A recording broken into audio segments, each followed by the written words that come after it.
French-Argentinian filmmaker Gaspar Noé is known for producing very raw and untraditional films. The ways in which Noé has chosen to edit his films have become particularly popular over the years for his unique style of arranging and displaying images.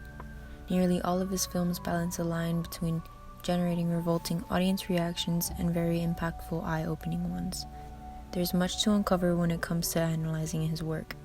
In his most recent and popular film, Climax 2018, the untraditional structured editing by Gaspar Noé and his co-editor, Denis Bedlow, creates an emotional engagement that is dependent on fear and alludes to the film's title. In the introduction of the film, Noé takes the traditional structures of editing and chooses to flip it by beginning with a clip from the ending of the film, as well as a prolonged screen credit. These beginning screen credits offers us a sense of twistedness, as we do not expect to see, as viewers, this reversed editing technique. This non-conformed beginning sequence also sheds light on the unsettling overall extent featured later on. The film then includes 2 long scenes with no cuts. A 6-minute and 40-second long scene of dancers being interviewed, and a 10-minute long scene of dancers improvising dance moves and chatting here and there. Although these beginning scenes offer little to no provoked fear through editing, it is essential for the viewer to understand the personality of the different characters first before moving on with the film. This is successfully achieved through pure observation and no disruption.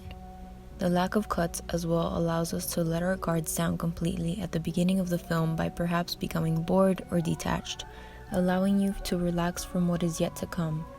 Personally, I remember thinking to myself, where is this film going? The middle portion of this film becomes apparent when the pacing of the cutting becomes faster. Already this begins to allude to the title of the film.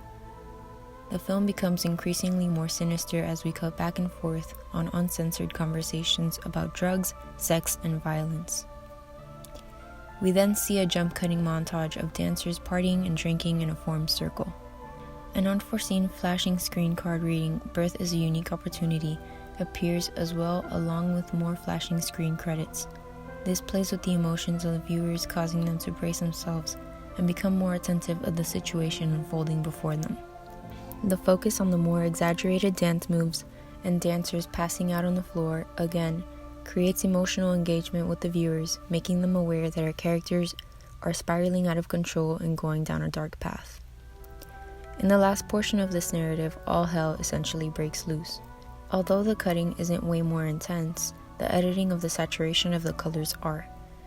This makes sense, as the characters in the film have come to realize that their beverages have been spiked with the hallucinogenic drug LSD that causes you to see colors more intensely. Noé's cinematic language and editorial attempt in this film is to be very upfront and fully inclusive of all things considered distasteful, something that is hardly ever seen in the majority of classic Hollywood cinema. The increased saturation of colors plays a huge role in the horrific nightmare sensation Climax induces in its viewers. Additionally, the vertically flipped screen orientation further employs this goal of living in complete dreadful torment. "Death is an extraordinary experience" also reads on an upside-down screen card before us. Noé's choice of utilizing these techniques throughout the film is clear once you've read the title and completed the full viewing. The characters have reached their climax. Part of what makes a director stand out from every other director is their distinct manner in which they edit their films.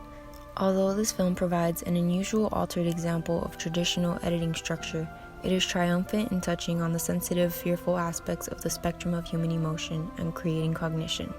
Being able to successfully tackle these stands through adopting a different structure really paves the way for what the art of editing has to offer.